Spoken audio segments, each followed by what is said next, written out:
Straight sets victory by Signal HD over the undefeated Cagayan Valley. And now Ricky Flores is with our very deserving player of the game. That's right, she is, Noel. I am with the person who garnered 21 points from 12 last game. Best player of the game, Venus Bernal. Venus, may nakain ka ba? Anong klaseng ritual yung ginawa mo for this game? Actually, ang ginawa sa amin ng coaches namin kahapon, hindi more on physical. Kumbaga pinag-usap-usap kami, talagang niregroup kung ano yung mga lapses namin, tapos kung ano yung matutulong ng bawat isa. Since ako alam ko talagang off ako last game, so ginawa ko yung lahat ng makaya ko ngayon para lang makabawi. Tsaka sinabi rin namin sa mga teammates namin na kailangan talaga namin bumawi kasi kailangan namin manalo today.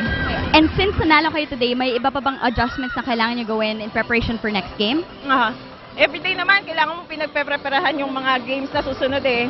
More on defense talaga yung kulang namin siguro sa ngayon, yung positioning. Yun ang pag-aaralan namin.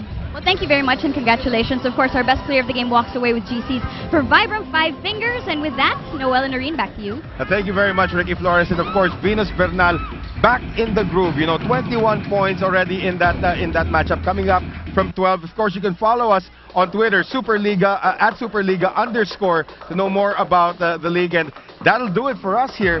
What a victory by Signal HD and against the undefeated Cagayan Valley Rising Suns, and the winning streak has been snapped. Well, Venus Bernal is back, spoken like a true champion, the champion that she was, and it's a good sign for Signal. And actually, the tournament, you don't know what's gonna happen next.